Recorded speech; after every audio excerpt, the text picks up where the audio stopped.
Welcome to our show, Tough Talks Unlimited, co-hosted by Derek Bowles and myself, Michael Garth. In this show, we're going to hear from world-class leaders and innovators, people who are willing to have positive conversations and share their insights on tough talks to get you through tough times.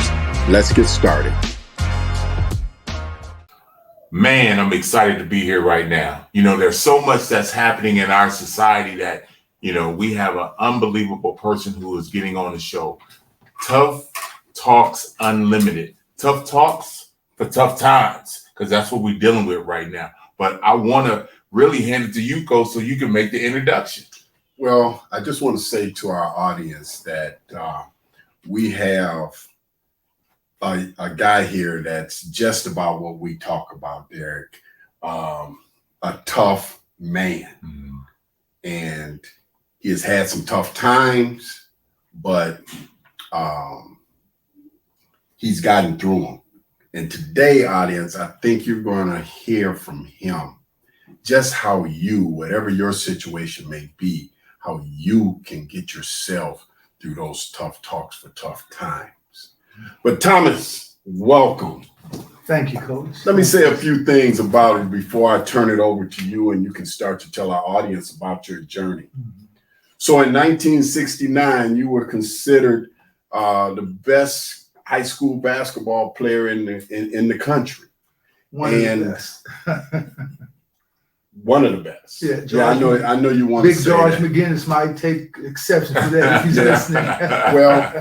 Well, I know, but if you're number two in the nation, you know, and it came down to you two guys, it was probably a difficult decision to make. Mm-hmm. But I know you were an outstanding high school player because at that time I was following your career. Mm-hmm. But also, you were the first African-American player to play at the University of Kentucky. Mm-hmm. And then you correct me if I'm wrong, in 1971, you were drafted to the Atlanta Hawks in the second round. In the first round. Second pick. You were the second pick. In the first round of the hardship draft. Okay. Well, I went through your bio and in Wikipedia, and they need to change that because they forced me. You know what? I knew that, but I went against it because I read it. But welcome to our show, and I'm going to let you tell our audience. Start out by telling our audience a little bit about your journey, Thomas. Well, Coach, first of all, it's a great honor and a great blessing to meet a man of your stature and the man of your faith. So I'm really big on that, the character of the individual. My journey's kind of been a up and down journey. As you said, I was an exceptional athlete once upon a time. I was like a high school All-American, All-Stater from my junior year, first team. I had some great honors in high school. I was the first African-American to play for the University of Kentucky, which is today, to me, a great honor. I played for Adolf Rupp. A lot of people have heard about his history. Right. He played in some historic games. He played in the game with Texas Western. Yes. The first game where 5 African-Americans started. Right. It was a historic game in college basketball history. Now, when I played for Coach Rupp, he was the winningest coach in college basketball history. Wow. Today, Dean Smith came, then Bobby Knight came, and then of course Coach K came. Right. But he's still like 4 or 5 fifths. I don't really know the number now. Right. But when I played for him, they called him the Baron of Kentucky. He was a legendary figure. He was older when I went to Kentucky. I was at the time that I played, there was only me and one other black in the whole Southeastern Conference. Wow. So we integrated the conference. The first pioneer of the Southeastern Conference was a man that I never got to meet, but I still admire to this day. His name was Perry Wallace. He played for Vanderbilt University. He made his transition some years ago to heaven, but he was the first, and I was like the second, you know.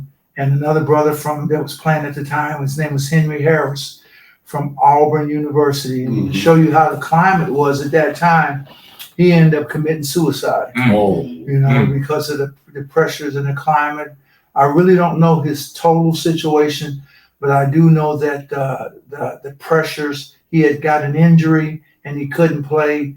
And so the depression set in, and I guess he couldn't deal with it.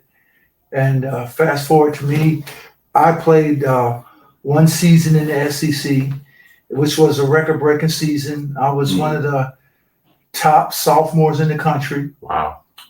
If I had came back to the University of Kentucky, I would have been a preseason first-team All-American. Yes. I was the first African-American in the Southeastern Conference to ever make All-SEC. So I was the first before Charles Barkley and all those great names, Dominique Wilkins. And I kind of have a little pride about that. I opened the doors for them. I was the first to make. I was the first at that time. They said the first Negro to ever make All SEC, first team in SEC. Which you know, those little things are things you know, Coach, we hold on to. Absolutely. You know, those little accomplishments as men, the deeds that we do that are good, we hold on to. Yes. Right. You know, you learn as you grow. The deeds that you do that are good, you hold on to, because the impact that you have. And when we were young, we didn't know the impact that we were having as athletes. Right. And that's why today I try to train and teach athletes about the impact that they're having. Right. Because most of them don't know the impact that they're having. They're playing the game that they love, or whether it's football, whether it's basketball, whether it's baseball. And they're doing it out of love, and some of them are doing it to reach a higher goal, to help themselves and their families economically. But a lot of times they don't realize the impact that they're having on other people, other human beings, you know, that are looking, because sports is so big in this country and it's admired so much. These athletes are admired so much. And so whether you want to be or not, I have to tell Big Charles Barkley, you are a role model. You know, That's right. Whether you want to be or not, you are a role model. Yes, you are. And your conduct is significant in how you handle your life, because other people are looking, and it means something to other people. I know myself, when I'm not going to get into all the specifics of my trouble, but you know, it's well documented that I had a long journey. A trail of tears, I call them, of trouble, you know, in my life. But thank God for God that during that time, God was able to, the word redemption comes to my mind. He was able to purchase me back in his fold, you know, and it just means so, I get emotional because it just means so much to me that I'm even still alive, that I still have a dream, you know, that I still have value. You know, it means so much to me. That it's a treasure. It's a treasure from heaven. You know, that God gives those that He calls. You know, it's and we're to take that treasure, and we're supposed to invest in the lives of other human beings. Our experience. I've had some hard times, but I don't like to just focus on the times that I had that hard. I like to talk about other people. You know, when you have hurt other people, you have to be considerate of the lives that you've hurt too. You know what I'm saying? It's not all about you.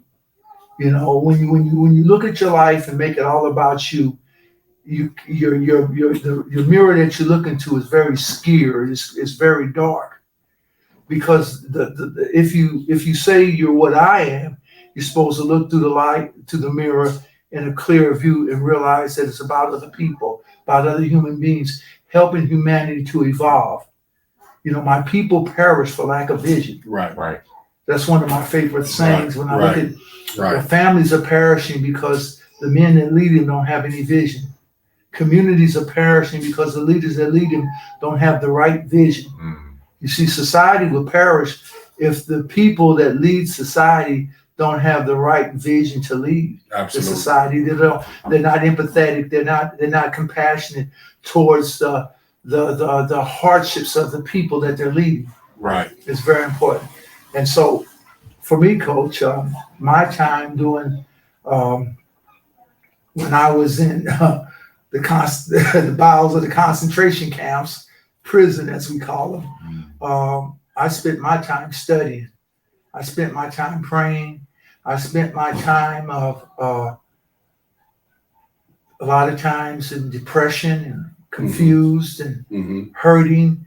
But out of that process came God created a new human being. Absolutely. You know, he molded me. I had many nights of tears that, I'm a big guy. One time I was 7 foot, you know my history. So I was 7 foot and I was this big monumental guy. I've been up to 325 pounds, solid muscle, but I was always a child inside. Right, right.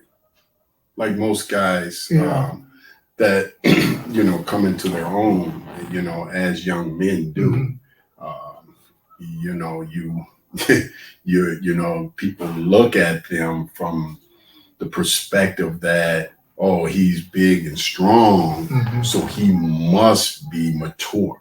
Right. And that's the farthest thing from it, 99% of the time. But Thomas, I want to ask you a question, and we're going to get back to it because you're right into what we're looking for in our show, and that's talking about tough times. And but I would like to know, can you tell us a little bit about Adolf Rupp, the man? Well, I always tell people, and how since you were a coach at a big university, one of the premier universities in America, Michigan State, I always tell people I didn't really get to know Adolf Rupp. I knew Joe Hall better. And Joe Hall is the one, he won the 78 championship with Givens and Lacey and James Lee and them. He recruited me, Joe Hall. Now, there are pictures of me and Rupp, intimate pictures of me and Rupp. He signed me. He came in when it was time for me to sign my scholarship. Adolf Rupp signed me. But he was so in a position of insulation that he never really dealt with the players at the time, because at the time that he signed me, he had reached the age where he was starting to get sick. And so he only dealt with the players during the games, and he would come to practice. Right. So I had no really intimate involvement with Adolf Rupp like a lot of people may think. A lot of times I get that question all over the map about him and his political views, his social views, his racial views. Exactly. And I have to be honest about that, because I believe in being honest now. Okay. Is I really didn't know him like that. Okay. I do know that at the time that I played as a sophomore, the climate there did not want me to play because I was the first African American, and I was following a very great player called Dan Issel. Dan Issel, he still holds all the scoring records at the University of Kentucky. Right. And he's a top collegiate player, one of the top collegiate players I ever played. And they didn't want me to follow his footsteps. He was a center. Right. But Rupp fought for me to start, because he wanted the best player to start. He knew I was the best player. Right. And he fought for that. And I did start. I started every game but one. One game I got sick.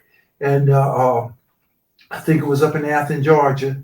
I couldn't sleep, so they gave me some sleeping pills, and I was drowsy. So I didn't start. But when I did, I got in the game. Right. But I started every single game for the University of Kentucky. I was the first African American, and I hold it dear to my heart to ever walk out on that court. Yeah. That had been, up until that time, no black player had ever stepped on that court. Man.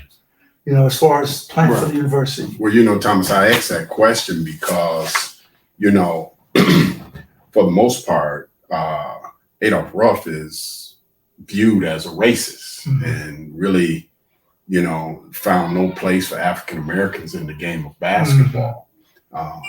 But as you tell me, as sports oftentimes does, it changes the views of the public, or, when the greatest thing about sports is that once Jackie Robinson and Bill Russell and Chamberlain and all those guys started to become not only players in their particular sport, Jim Brown in football, but they were the star players.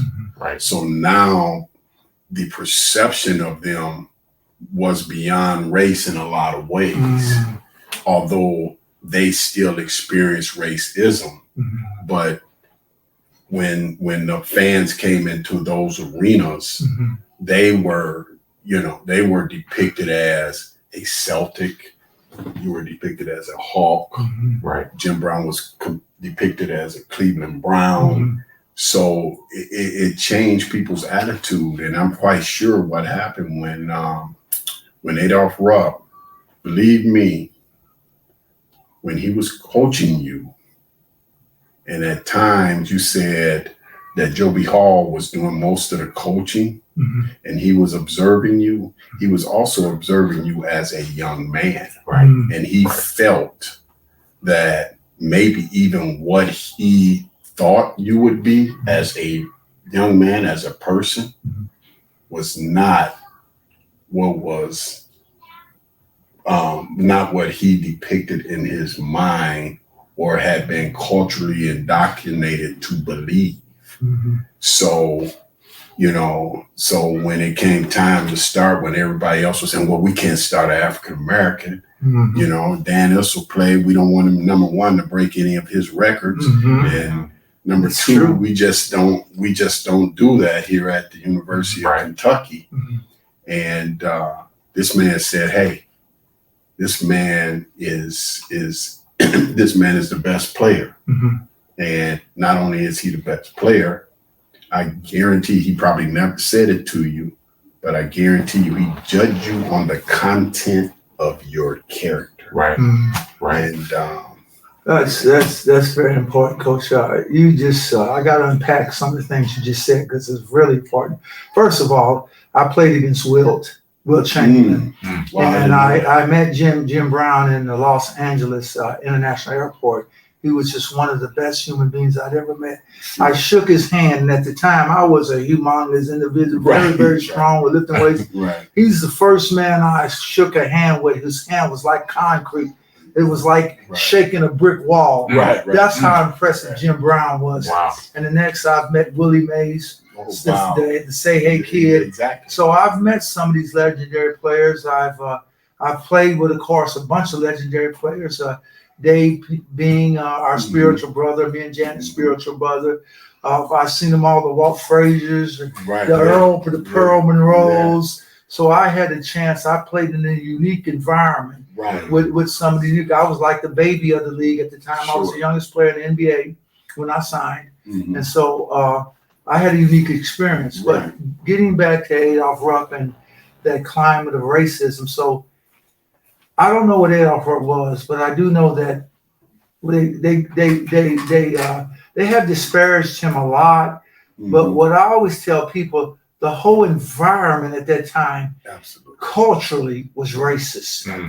The systemic racism in that environment. And even today, we see some of the things that we would think would be alleviated and out of our society, still influencing our society. About the color of a human being. And it's really all about our humanity. Because on the inside of each one of us resides the human spirit. And it doesn't have a color. It doesn't have a color. You know, with your relationship with Coach Izzo being his best friend, that you see each other as two men of merit. You don't see color. You see character. You see how you have treated each other, how you have supported each other. And that's what the human experience is about. People take this color thing and it's killing us all.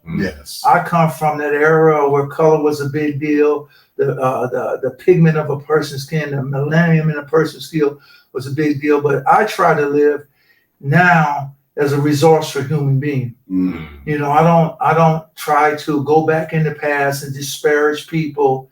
I mean, God has forgiven me. God has resurrected me. He has restored me. He has loved on me. He has brought my life back. He's allowed me to develop programs and projects and people to accept me. So it would be unjust to me, even if I did know of people and their behaviors that wasn't appropriate, to go back and slay those people now. Mm.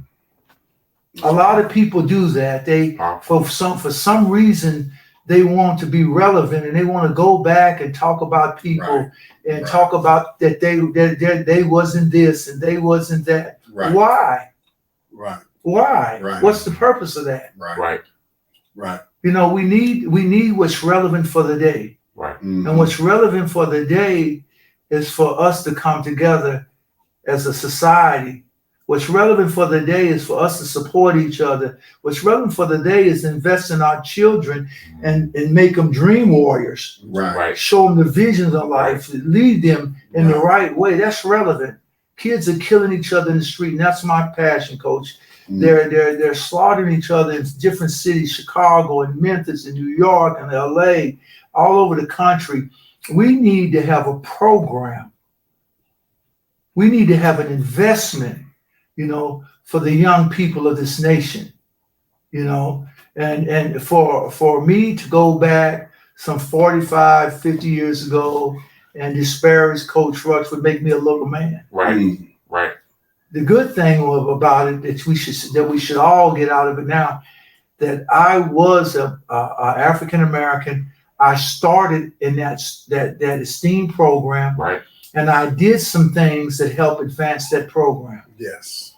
That's what's relevant now. Right. That's what's relevant now, that I was able to perform at a level that they realized, the whole league realized, because I was kind of dominant, especially when I got going. You know, when I got going, I was like a no prisoners kind of guy. You know what I'm talking about? I was kind of like a take no prisoners kind of guy, like you know, because I come up under Tommy Smith and John Carlos. I was raising the fist and all that when I made the bucket and all that. So, you know, that showed that there was a lot of pressure.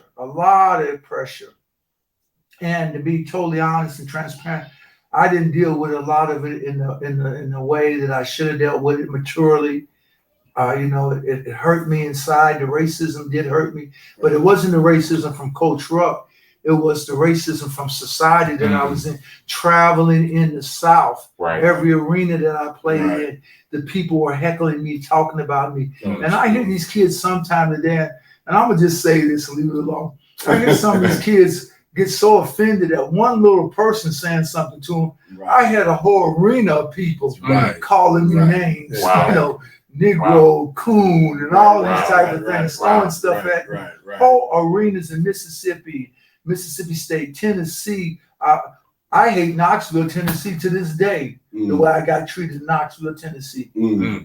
You know, I mean, really, we're going through the things and they're throwing pop and soda pop and ice, stuff that would have made the real big news that didn't even get a news blip back then. Wow. My teammates had to protect me. Yeah. Because, you know, I was young and then I didn't know how to have fear. So I would sometimes like I was gonna fight 18,000 people. You know, when I look back on it, man, you had to be crazy. But you know, Thomas, you speak to the mentality of most African American people back then. Me and my teammates at Northern Michigan, we've been into a place called St. Norbert's one time, and you know, I never will forget it. Willie Reeves hit one of their guys because the guy kept. And the ref wouldn't call it, and the guy kept, you know, hitting him with cheap shots. And the next thing you know, we were fighting. And what was crazy, you know, we weren't in a 15,000 seat arena. We were probably playing in front of about 5,000. But man, both benches cleared, and we're fighting. And I mean, and our coach is trying to get to us, and the police are trying to get us and put us in the locker room. And we're going nuts. Like, we didn't know no fear. We're like, we'll fight every one of you, you know, and that's what we were trying to do. We were trying to fight that crowd. And to this day, you know, Tom Izzo talks about it. He was like, you guys are crazy.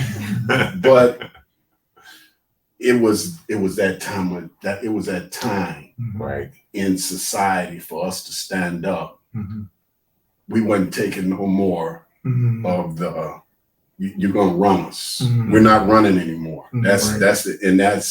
That's the way I grew up, and most of my African American teammates grew up. Mm-hmm. I know you had that. You spoke about John Collis and Tommy Smith. Mm-hmm. That it was that time. Mm-hmm. It was that time, Mm-hmm. and society knew it too. Mm-hmm. They knew it.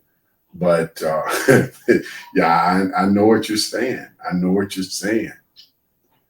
But yeah, well, and I'm just, as you can tell, I'm a student, so I'm learning right now. I'm listening, going, man, it's so interesting. But I want to talk a little bit about what you're currently doing, because on the flip side of that, obviously, the Dream Warrior program, and we'll let you talk about that for a second, but the mentoring and how you're impacting the community currently says a lot about who you are and about your spirit and what you bring. So I think that's important. So take a little bit of time to talk about that, if you will. Well, first, when you talk about spirit, there's a thing I have that I wrote to my fiance long ago when I was incarcerated. I said, my spirit knows no defeat. Wow. My spirit knows no defeat. The human spirit knows no defeat. Now, audience, I'm going to interrupt Thomas right there. Now, audience, did you hear what he just said? My spirit knows no defeat. You got to take that. I mean, that's a statement that whatever you're doing, wherever you're at, you can get through it. But I'm sorry, Thomas. No, I had to say. It's always great to hear you. Believe it or not, we're twins. When I first met you, I met your spirit. And I don't meet men in the flesh. I meet them in the spirit. Right. And so it's very important to me to do this interview with you and talk to you, because I believe in what you're doing. I believe in the content that you and Derek was creating. I just think it's just a much needed thing. And I'm just really praying for a great success. Right. Because I believe in massive success. I believe in big things. Right. God has trained me to believe in big things. People get around me. I like to talk about big things. Doing things a big way. You know what I'm saying? I don't like, if you're a small vision person, don't come around me. You know what I'm saying? I love it. Because that's what we need. And God has taught me not to be arrogant, but to believe in Him. Yes. Yes. And and if you really believe in Him, you know what He can do, how He can show out on your behalf. And some of the things you're talking about, one of the things that I do now, since I've been out about 5 years. Okay. And I have an organization called Transformational Victories. And it's about simply speaking, it's about working to invest, to transform lives, at-risk lives, people that are at risk. I'm a life coach and adversity strategist. I help people in the hard times of life, in the hard places of life. Right. How to navigate struggle. Right. How to deal with when you're hurting. Sure. What strategies are you going to use? Right. How do you get from A to C? Right. You know what I'm saying? Because the steps you have to take to have victory in your life. Absolutely. There's faith, there's spiritual strategies, there's emotional strategies. Right. You have to learn to take care of your health, your physical health. It's a holistic approach that you have to use in life to really be successful. So you can be successful in one area of life as far as making money, but you can have other areas of life where you're very deficient in. Sure. Where things are going wrong. You could even have dark places in life. That's why you see people don't understand how people can have millions of dollars and yet be in dark places in their life. Yeah. Because they're unfulfilled. They're living unfulfilled lives. Shooting a basketball doesn't necessarily fulfill you. Right. Because me and Coach can tell you, and you can tell you after your playing days, what then? Right. Yeah. So many athletes can't make a transition into life after their sports days. And that's why a lot of them keep trying to stay relevant and talking about, I did this 20 years ago. Yeah. Right. And I have nothing against that, and I'm not knocking that, But like Janet Jackson said, what have you done for me lately? You know what I'm saying? We need to be moving and progressing as a people, Right. and knowing that you have other gifts besides just being an athlete. Absolutely. Right. Thomas, So, I call that what's next. What's next? I spoke to the state championship team, Detroit Cast Tech, and your lovely wife Janet and my lovely wife Cynthia both went there. They won this past season. They won their first state title, and I spoke with those guys about, now that you've accomplished that, what's next, and then if things don't work out for you and you don't happen to get a scholarship, what's next? So I hear exactly what you're saying. And, so many athletes in particular just don't understand that they're more than just a ball player. Right. Well, there's two ways that a person develops. Some people are developed through their environmental influences that are developed by society.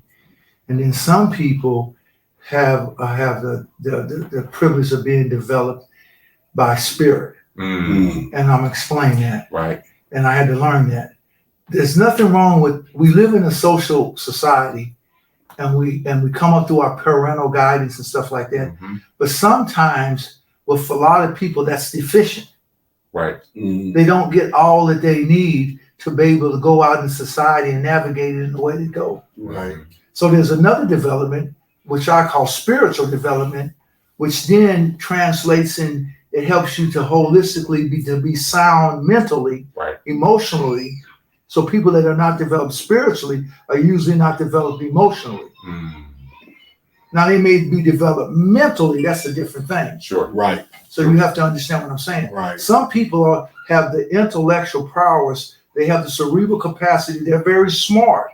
Like Einstein was very smart, but that has nothing to do with emotional development, what we call it emotional intelligence. Right.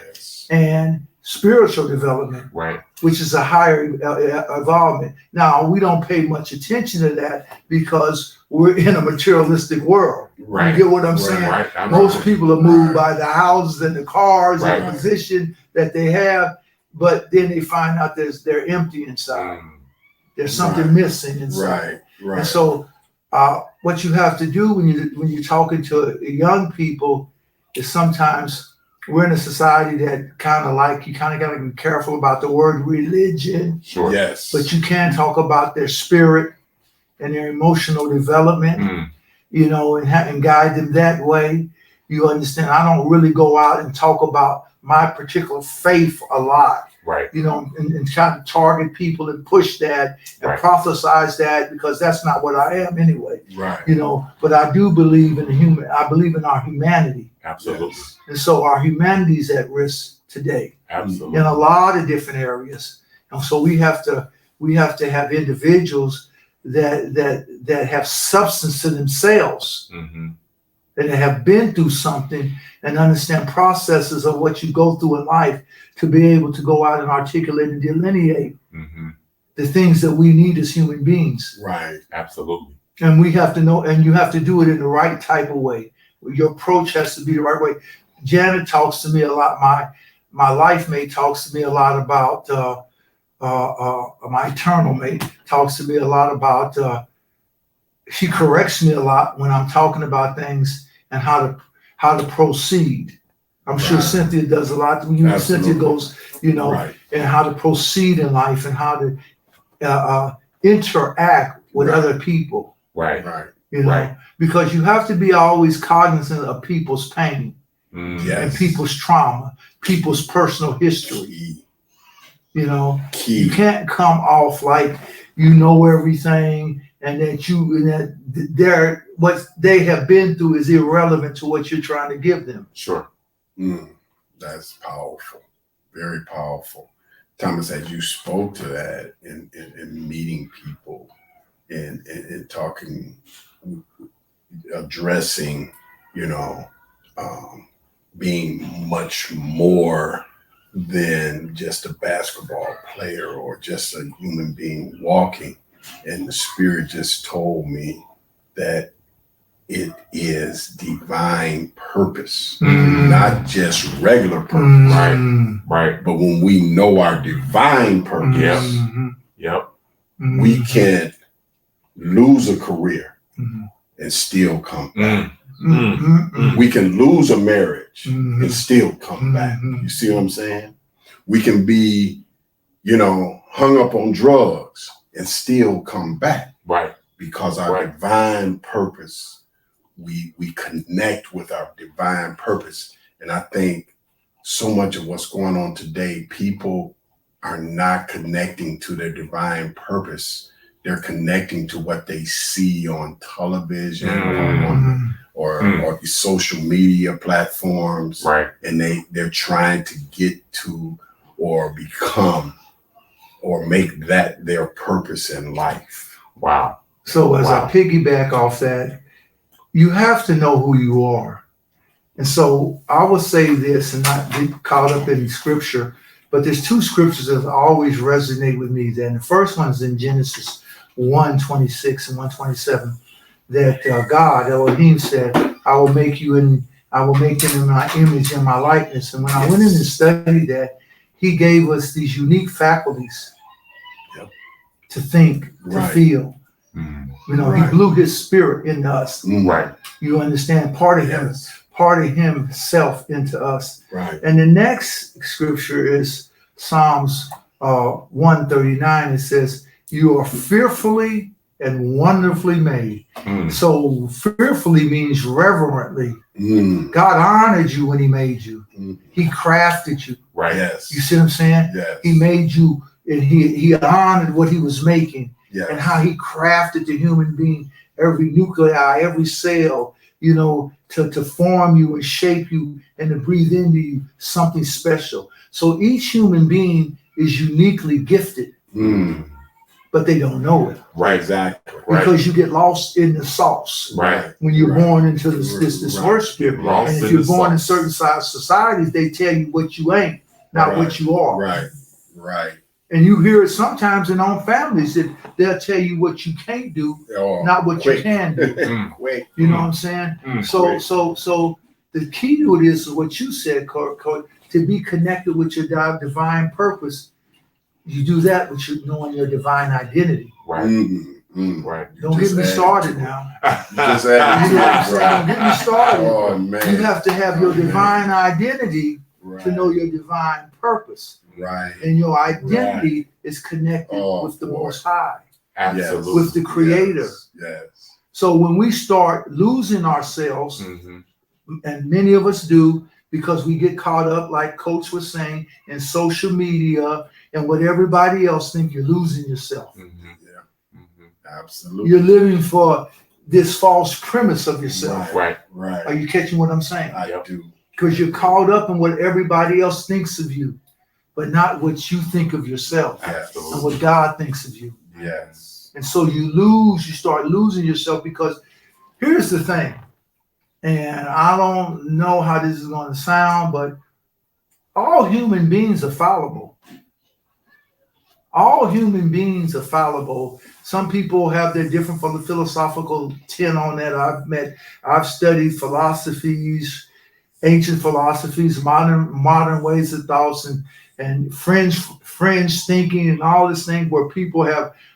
Some people say I'm God. Some people say various different things about themselves. But here's the thing: you were created. Right. And until somebody tell me how that process is gone and where that come from, you were created by a very powerful being that we have turned to call God. Yes. Our creator, the creator of the universe. All this system, this vast ecosystem, this vast cosmic system, no man created. Right. The very air that you breathe that sustains you. We don't even know how we are. Sometimes I look at myself, looking at my hands and my structure and everything, and it's amazing. Right. So what I'm trying to say is that there's something that human beings can tap into And when you tap into God, I'm calling it God from my faith, because I always say in my faith, my faith is the Christian faith. Right. And I don't knock anybody else's faith, but you have to have something higher that you believe in. Absolutely. And now how that works, I'm not smart enough to tell you about that. But I can tell you it'll work it if you work it. Right. Absolutely. It'll work it if you work it. You know what I'm saying? If I can tell you that there's situations that I've been in that there was divine intervention. I can tell you that they didn't want to let me go out of a prison environment. I was kind of like a political prisoner. And they were bent on breaking me. Right. Bent on showing me because of my behavior. You understand? But God intervened. God intervened. And he showed the people who I really was. Yeah. Not who they thought I was. Right. Absolutely. Right. Absolutely. And you'll be surprised that the support will come when God opens people's eyes towards you. Not on the label, and I'm talking to somebody now, my spirit is not on the label that society's trying to give you and beat you down with. Live with the right purpose. Live with the right heart. Live with the right mind, and God will reveal to people who you really are. Don't worry about what somebody's saying about you. Do the right thing, and God will think about other people. Be kind to other people. Be compassionate. Reach out and help other people. And believe me, there is a spirit force that will come into your aid and assist you. The thing that we do a lot of times is we worry about ourselves a lot. Right. We focus on ourselves, and I think it's normal. I'm not knocking it, but sometimes when we do that, that's where a lot of the mental health issues are coming into play. I hear people sometimes when I'm dealing with young people, they did this, and I'm trying to get them to listen to themselves. Absolutely. You just said I 50 times. Right. You keep saying I, give it a break, you're important, but realize that sometimes you have to take yourself out of the equation. Right. Because we're all struggling, and that's what we need the young people to know about, is that they sometimes don't realize what the struggle of life is. When we come to this earth, this physical form, because of the way the earth sphere is, we're all struggling. Nothing's been given to any of us. We all have to work, and we have to be able to relate this in a relatable way to the minds and hearts of those that we care about that are coming behind us. Right. Because generationally, the most valuable thing that we can give to our generations is our spirit. Not money, although I'm gonna tell you right now, I believe in leaving wealth. Yeah, exactly. But the first wealth is the wealth of your spirit. Right. Right. The wealth of your love. Oh. How many hugs did you give them? You know what I'm saying? How many times did you tell them you love them? Because that's the true wealth. Right. Right. Then the other things that they're going to need, the practical things that they're going to need, we should leave them with some of that too. Right. Right. But if we don't give them the first wealth, Right. the wealth of our knowledge, the wealth of our wisdom, the wealth of our nurture, the wealth of our spirit, the wealth of our courage, the wealth of our history. These are the things that we have to invest and leave them with first. And then the other things, because they're caught up in other things. They're caught up in who's wearing the shoes, and they're caught up in what you have on. They're caught up in the material things. Sure. Right. Sure. And these things have no lasting value. Right. You have to give the people you love something that has lasting value. And when we allow them to be caught up in the superficiality of things, then we're doing them a disservice. Right.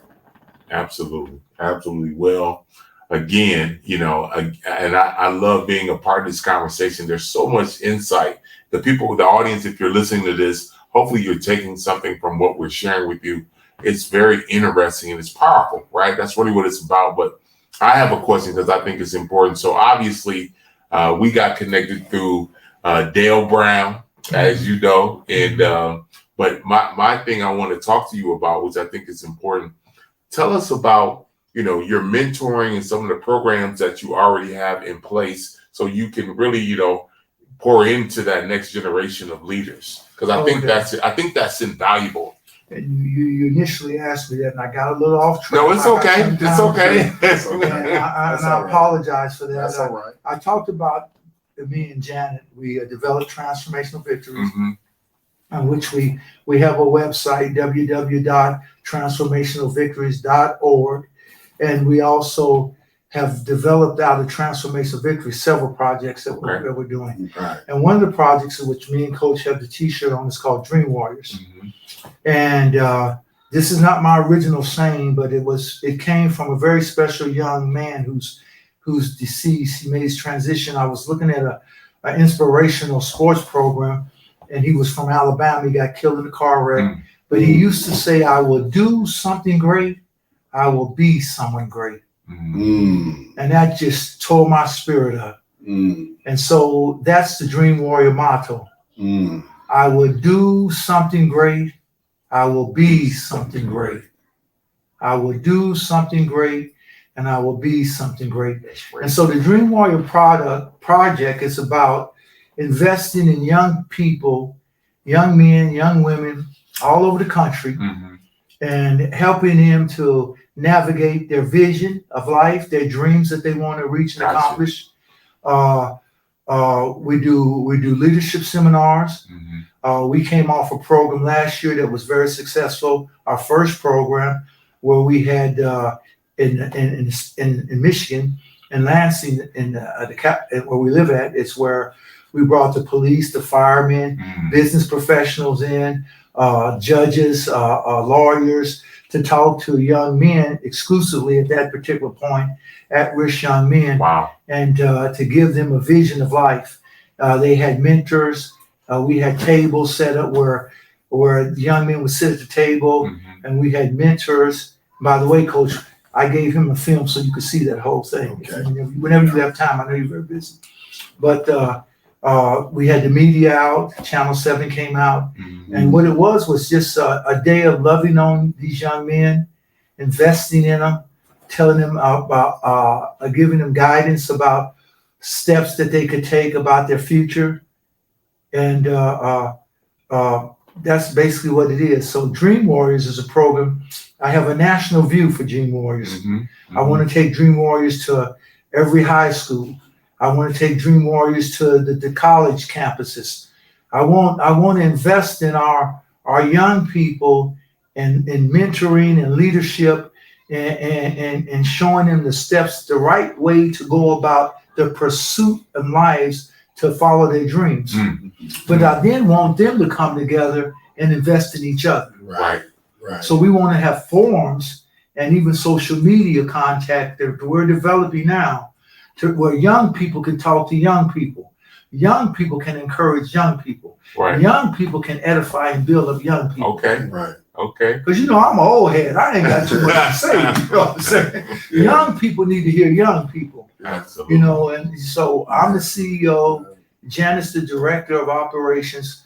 We hope to bring Derek Bowles in as our president of our leadership and mentorship, where he can go out and talk all over the nation. I do ministry, so I'm faith-based. So I like to go out to the churches and do testimonials and stuff about life and the power of God, and raising us up, and not, because I'm against hopelessness. Hopelessness defeats people. And so I'm an inspirational person. I like to inspire people. Not me as the inspiration, but the inspiration is God. Absolutely. What you can do when you really believe. And what Coach said earlier, we serve a God of second chances, third chances, fourth chances. Absolutely. If you've had a failed marriage, he can give you that ideal companion that's going to meet all the parameters of your spirit, not of your flesh now, of your spirit. I didn't say your flesh, Right. Yes. you know what I'm saying, but your spirit. You know that you can rebuild your career, another career, because we're multi-talented human beings. Absolutely. We just don't have one talent. There's a lot of talents that we have, but sometimes we have to go in that latent part of us and search. The proverb says that he gives the king the ability to go inside himself and search out all the gifts that he has. Right. Right. And so symbolically, we're all kings and queens, Right. princesses and princesses, as you in the spiritual sense. God sees us all as royalty. We're all members of a royal family. You know what I'm saying? So I know that might sound foreign to some people, but it's the truth. And I believe it. You know? Right. All right. Right. All right. And so as far as my projects are concerned, we have Dream Warriors. I'm working on another project that we have a little bit of wraps, but I'll give you a little bit of taste of it. Where we have a project that we're going to invest in collegiate, high school, and professional athletes' character. My niche is character, leadership, and character. I'm not into teaching them how to dribble a basketball and all that. They have many people for that. Exactly. But they need more investment in how do you handle and navigate yourself in this life. There are many things that you're going to face in this life. And so your character is important. You know, these young men are making mistakes every day. Right. One of the top high schools in the nation, he's just in the news today, Mikey Williams. They just arrested him for something. You know, my brother sent me a thing. So they need to learn, because people are patting them on the back and giving them the big head and not giving them the right direction, because people want to feast off of them and eat off of them. Right. They're not investing in these young men's character and these young men's soul and spirit. Right. You know, I'm a former athlete. Coach is a former athlete. You're a former athlete. We know what it is. Right. We know the glamour and we know the behind the scenes.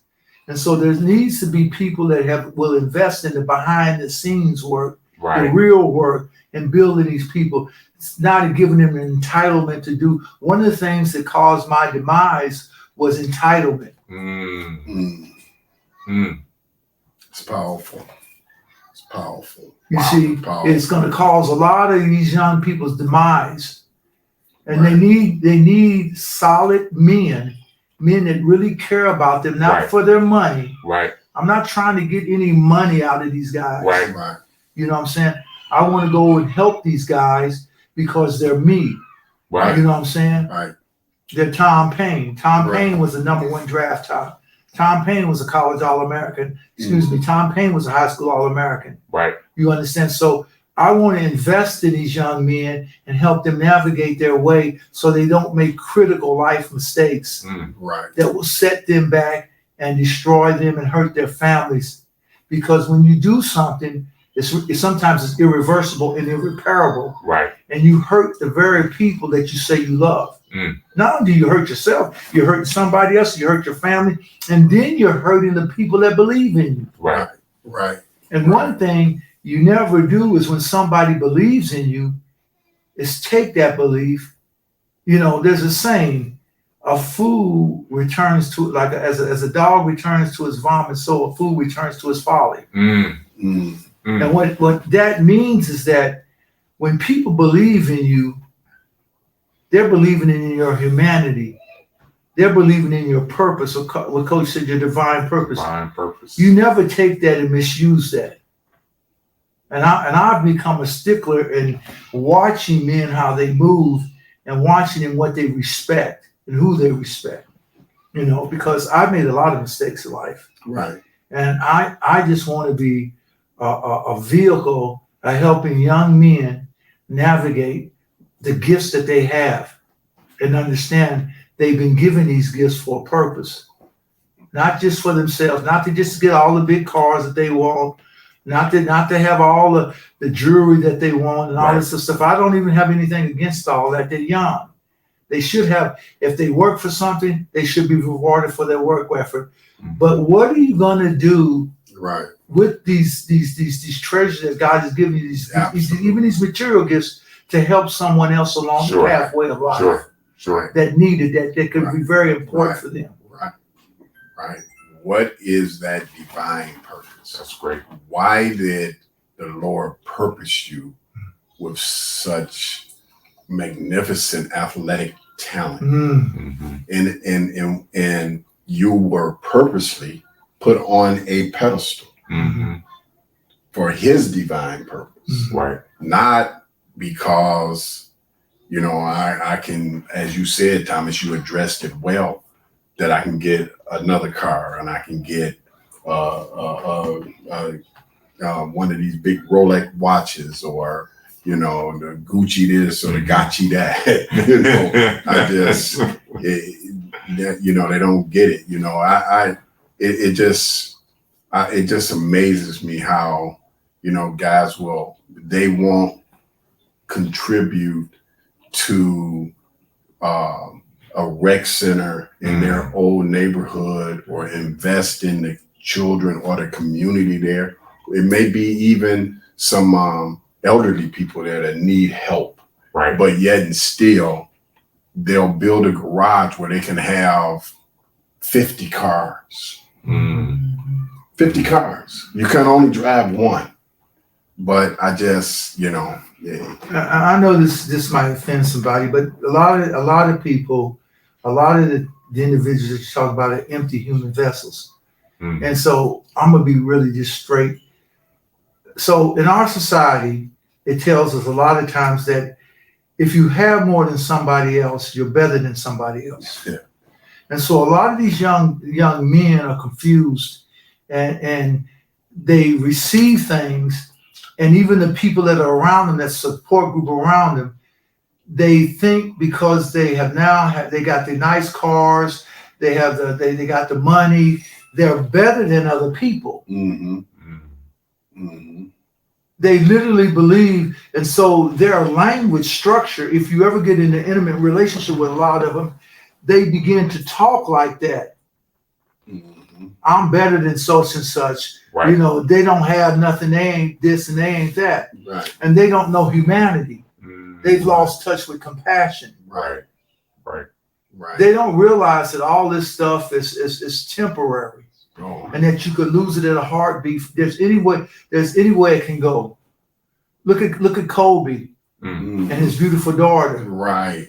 You know, anything can happen at any moment in time. Absolutely. You understand? So when you're putting all your total investment into your false image about yourself because you have more money than I have, and most people probably have more money than I have, that you're better than I am, it's the merit of the human being Right. that makes you. Martin Luther King said it right. It's the content of your character. Yes. Malcolm X didn't have no whole lot of money. W.D. Du Bois and these men, these great people, Coretta Scott King, Sojourner Truth, Mm. Harriet Tubman, a lot of our ancestors didn't have a whole lot of money, Right. Right. but they had a whole lot of spirit, Yes. Right. That is true. and they left us legacy. And so what we're getting caught up in is money. Like anybody else, I'm going to say, like Martin said, I desire a good life, Mm. but money's not the most important thing to me. You see what I'm saying? Absolutely. It's my influence, the love that I give. You know, if I can turn some young man back from shooting somebody in the street, Mm. Right. if I can turn some young man back from treating a young woman the wrong ways, assaulting a young woman, if I can turn him back from that behavior, then that blesses me, and that's why God has preserved me. Absolutely. And see, that's another thing that people don't realize. God preserves you for your purpose. Mm. Right. Mm. So, you know, that's really what I'm all about now. It's really going forth with my projects, the Dream Warrior Project. I have another project that's on board. I talk about the helping athletes navigate life. Right. We're building hopefully some of the men in this room will be involved with it. We're building an agency, a sports agency that will go to teams, NBA teams, talk to them. They're already doing some of this, but I think the legitimacy of it is they need more men that have had the experience, Yes. that have risen up from the ashes to talk to these guys, because these stories will resonate more with these guys. A lot of athletes come from at-risk environments, and they have fathers that are in prison, uncles that are in prison. Mm-hmm. Mm-hmm. And so what I'm saying is that a lot of times the message being brought to them, if they not, it may be a good message, but sometimes the people that are bringing it, they're not relatable to the people. Absolutely. So I really believe that I have a relatable message to bring. My organization has a relatable message to bring to that segment of people. I'm not for everybody, and I'm not trying to be for everybody. I'm trying to be for the people that God wants me to touch. Absolutely. But Thomas, you bring up a great point.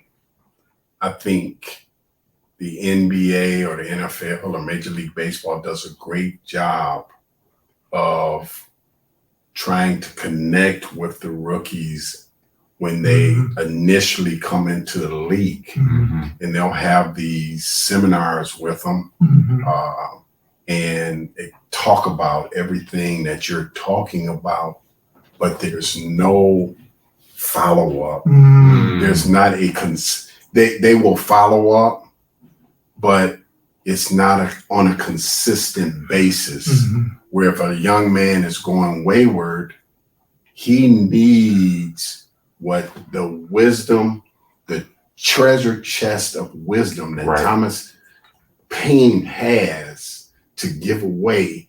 He needs that to invest in his bank so that he can actually start to evolve into a purposeful human being.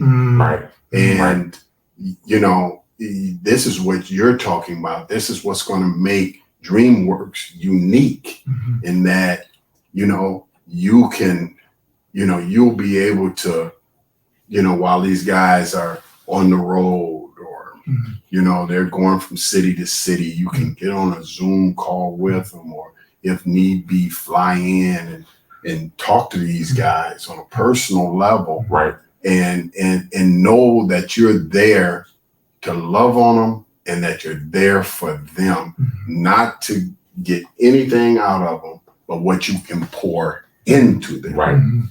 And I just love, what you and Janet are doing, and it's needed. It's really needed at every level of life.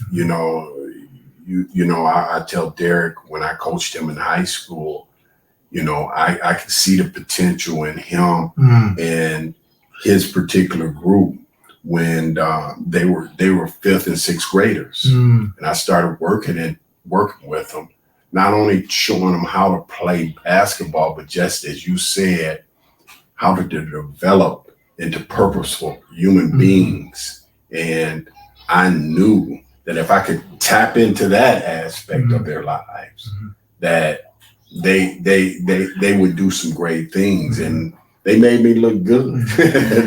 they really did. They made me look good. And I tell you, boy, everything you're talking about is just fantastic.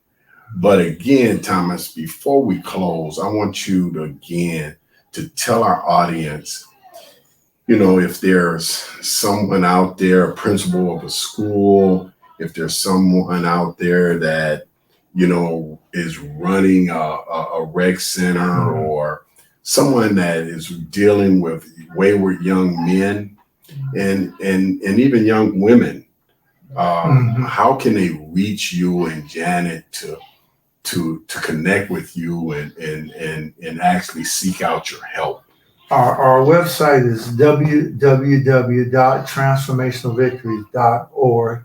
They can contact us through that particular medium right now. And one thing I want to say is that I just would tell people who are working with at-risk young men is always remember nurture. You know, nurture. I mean, there's each segment of people who are trained differently have different approaches to how they deal with what we call the remedy of the ills of society. Everybody's bringing their own particular remedy. Right. You know, but one of the things we have to realize is that without nurture, you understand you won't get anywhere with these people because they're unique. You know, they have unique problems, and to deal with each individual as an individual, and to don't give up. Right. Because sometimes these young people, they have been traumatized. People have been traumatized, and sometimes it's hard to break through that wall that they have up. Right. So don't give up. And thing I believe in is another. Before we close, is partnerships. You know, each one of us have something to offer. My organization is not the only organization. We don't have all the answers, but we have some of the answers. Right. And we're always willing to partnership with any other organization to help influence the times that we're in a positive direction. So, you know, we're here as a niche organization to serve a niche, but we're here to partner with any other organization. I'm here to come in to speak specifically about the character, you know, and that's really where I'm at. I really love character because I think we're all known by our character, and we make decisions out of our character. You know, when our character lapse, we lapse. You know, so www. Again, Transformational Victories. I really appreciate this opportunity, Coach, that you've given me to talk on your podcast. I really believe Tough Talks for Tough Times is just a great medium, a great vehicle for reaching out and talking to young people and helping our society to evolve. Well, Thomas, you couldn't have put it any better. An audience, this is a show you don't want to miss. And if you miss it, go back to our website and please take the time to get a chance to listen to this conversation by a man that is a great man, not only a great man, but a great mentor and a man of God on top of that. And he's been there. And he said something at the conclusion. You have to understand people's pain and then nurture them. And there were a lot of key takeaways today. There are a lot of key takeaways. Absolutely. And you know how big I am on takeaways. When we talk, give people something that they can take away and add to their life. And Thomas, I'm going to say like these say, you killed it. All right, audience. We'll see you for the next time. Thank you.